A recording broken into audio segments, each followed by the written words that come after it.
Halo teman-teman, balik lagi dengan saya Harsa Fokus Permaidani, NPM 1940 10 10 15, Fakultas Perikanan dan Ilmu Kelautan, jurusan Aquaculture. And enjoy this video.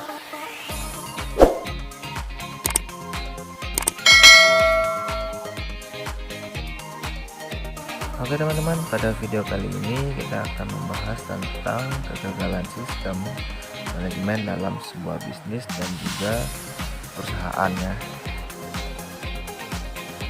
Oke, yang pertama di sini ada beberapa hal yang menyebabkan terjadinya suatu kegagalan dalam sebuah perusahaan ataupun bisnis. Contohnya, kegagalan sebuah proyek. Kegagalan ini bisa terjadi dikarenakan suatu hal yang biasa kita anggap sangat kecil tetapi akan berakibat fatal jika dilupakan atau disepelekan oleh developer yang membangun sebuah sistem perusahaan. Kemudian di sini kegagalan dibagi dalam 3 kategori, yaitu faktor sumber daya manusia atau SDM dan manajemen, kemudian teknis dan peralatan, dan faktor lain-lain. Kemudian di sini adanya sebuah perusahaan merupakan keputusan yang dibuat oleh pihak manajemen eksekutif. Jika pihak manajemen kurang mendukung pengembangan suatu sistem baru, maka tidak akan ada pengembangan sistem bagi perusahaan tersebut.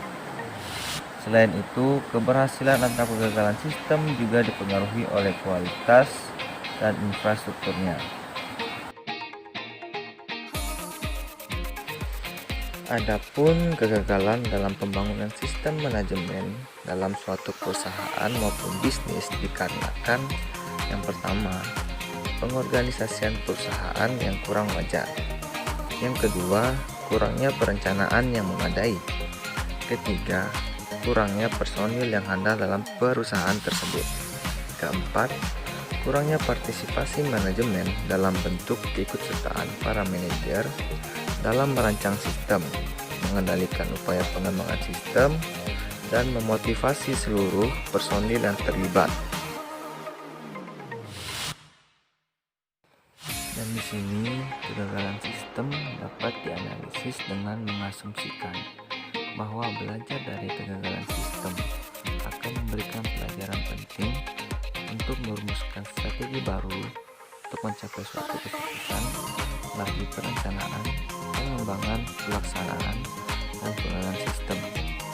Dan sebagai contoh, di sini ada 6 jenis kegagalan sistem informasi yang dapat diidentifikasi sebagai berikut. Yang pertama, kegagalan teknis. Kedua, kegagalan proyek. Ketiga, kegagalan organisasi. Keempat, kegagalan lingkungan. Kelima, kegagalan pembangunan. Dan keenam, kegagalan penggunaan. Dan yang terakhir, di sini ada beberapa tingkat kegagalan sistem yang dapat dikategorikan menjadi 2 tingkatan tergantung kepada tingkat keberhasilannya, yaitu yang pertama, kegagalan total inisiatif, yang mana suatu inisiatif dari sebuah perusahaan maupun bisnis tidak pernah dilaksanakan atau di mana sistem baru diterapkan tetapi segera ditinggalkan atau tidak diteruskan lagi. Dan yang kedua adalah kegagalan parsial dari inisiatif, di mana tujuan utama tidak tercapai atau di mana terdapat hasil yang tidak diinginkan yang signifikan. Terkait dengan kegagalan parsial adalah kegagalan berlanjut, yang mana inisiatif pertama berhasil tetapi kemudian ditinggalkan setelah 1 tahun atau lebih.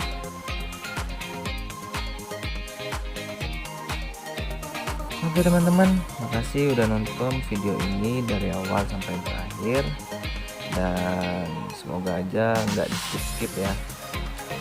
Yang mana pada video kali ini kita itu membahas tentang suatu kegagalan sistem manajemen yang terjadi dalam sebuah perusahaan dan juga bisnis. Dan seperti pada video yang pertama tadi atau slide yang pertama, di situ dijelaskan bahwa kegagalan ini dapat terjadi dikarenakan karena sikap kita yang selalu menganggap hal kecil itu adalah hal yang sepele dan tidak terlalu kita anggap serius, yang mana hal kecil yang kita anggap sepele ini dapat menjadi suatu kesalahan yang fatal bagi perusahaan yang kita jalankan ataupun bisnis yang kita jalankan. Dan semoga video ini dapat berguna bagi teman-teman ya. Oke, sampai ketemu lagi pada video-video berikutnya. Yeah.